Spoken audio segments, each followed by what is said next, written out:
Mesmo tendo uma punição branda, o Flamengo estica a corda e quer realmente uma punição zero ou quase zero ao caso Bruno Henrique. Vamos entender essa situação aqui nessa matéria.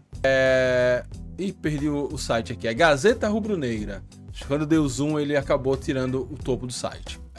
Atacante recebeu uma punição de 12 jogos pelo STJD, mais uma multa de R$80 mil, mas quer um efeito suspensivo para que já possa jogar na próxima rodada do Brasileirão.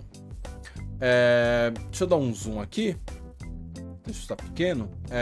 Os advogados do Flamengo aguardam a publicação do acórdão do julgamento de Bruno Henrique no STJD para protocolar um pedido de efeito suspensivo. O atacante foi condenado a 12 partidas de suspensão pela primeira comissão disciplinar, decisão tomada por maioria de votos, 4-1.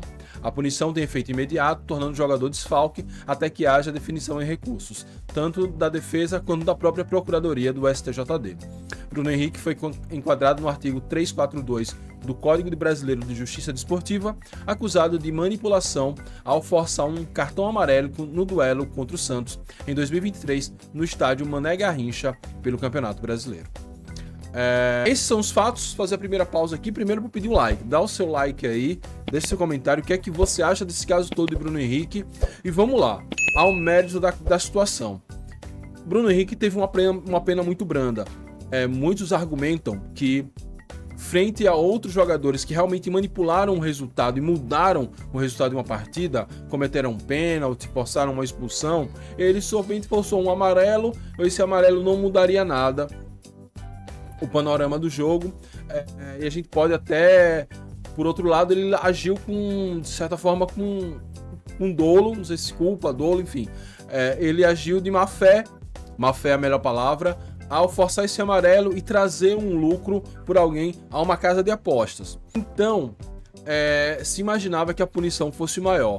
Banimento, como muitos queriam, eu também acho um pouco de exagero. Agora, 12 partidas apenas e 80 mil de multa, que é nada assim para termos de Flamengo, eu achei que realmente foi muito pouco, e ainda sendo muito pouco, ainda cabe essa possibilidade de efeito suspensivo, ou seja, ele não vai pagar nunca essa pena, ou ainda vai deixar para o início do ano que vem, aí paga no campeonato estadual, início de temporada que não vale nada, e acaba que, no final das contas, o crime compensa.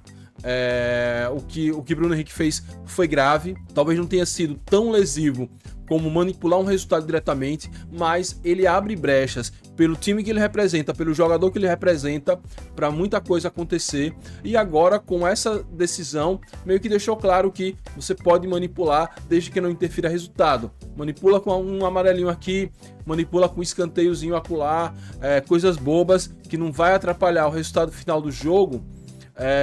Ninguém vai ligar, você vai lucrar, alguém seu vai lucrar e vai tudo ficar por isso mesmo. É essa a mensagem que o STJD já passou. E eu vou puxar aqui um assunto completamente diferente, não me entendam mal, mas não sei se vocês lembram um caso onde o Brusque foi absolvido de um processo de racismo contra o Londrina alguns anos atrás. Pois bem, nesse final de semana, na rodada da Série C, outro caso também envolvendo o Brusque. Ou seja, você passou pano, você dá margem para que essa prática volte a se repetir. E é isso que está acontecendo com o Bruno Henrique. Pelo menos esse efeito suspensivo não passe e que ele possa cumprir a pena no Campeonato Brasileiro imediatamente, claro, que enquanto os recursos estão sendo julgados.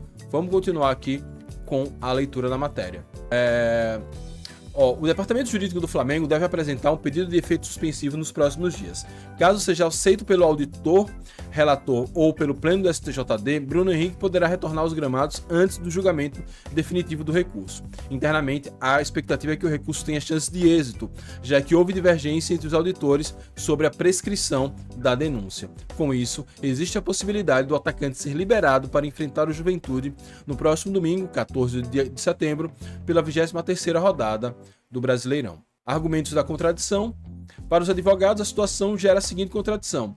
Como Bruno Henrique é inocente de prejudicar o Flamengo, mas culpado de influenciar o resultado no mesmo jogo, os auditores que votaram pela condenação argumentaram que, diante de um CBJD defasado em relação à manipulação esportiva, a melhor saída era enquadrar a conduta no artigo sobre violação da ética desportiva. E aqui encerra a matéria. Não vou me aprofundar muito nessa questão aí.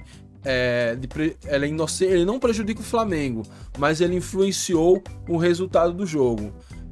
Acho que para além disso, como falou, é uma questão mais ética, acaba influenciando no longo prazo, porque quando ele toma esse amarelo, ele vai ser suspenso cedo ou tarde quando tomar o segundo ou o terceiro. Eu não sei se esse já era o terceiro, se esse já era o segundo, mas vocês entenderam a lógica disso, além de usar a questão das apostas esportivas, que já são um problema social grande, mas que por outro lado é um financiador do futebol brasileiro hoje, para auferir lucros, sendo que esse cartão amarelo não foi, sei lá, de uma reclamação, de uma falta. Eu sei que é muito tênue, por isso que uma punição assim de banimento, alguma coisa muito drástica, eu sou contra. Agora, 12 jogos eu já achei pouco, mas razoável até. A multa poderia ser maior frente ao que foi auferido financeiramente, porque dá margem para você fazer as contas. É 80 mil que custa tomar um cartão amarelo?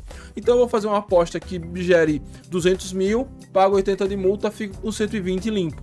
Então, tem todos esses meandros, mas no final das contas, esse efeito suspensivo é piorar uma decisão que já foi bem ruim. Então, eu espero que a STJD bote a mão na consciência, entenda que, mesmo com defasagem, problemas no código, precisa se atualizar, e que não vai ser deixando que se passe coisas como essa que vai atualizar e que vai dar o exemplo para o futebol brasileiro. Tem que cortar na carne e tem que cortar nos grandes. Não adianta prender, banir vários jogadores de Série B e C, como foi feita na operação penalidade máxima, e deixar o jogador, um dos maiores jogadores de um dos maiores clubes do Brasil, passar praticamente ileso frente a um mal feito como esse. Enfim, situação polêmica. Eu sei que muitos comentários vão vir com um tom de clubismo, mas eu peço que vocês manerem aí, sem ofensa, todas as opiniões serão bem-vindas. É isso, tô deixando 2 vídeos aqui, vídeos que vão tratar de futebol e mídia esportiva. Clica lá que você não vai se arrepender.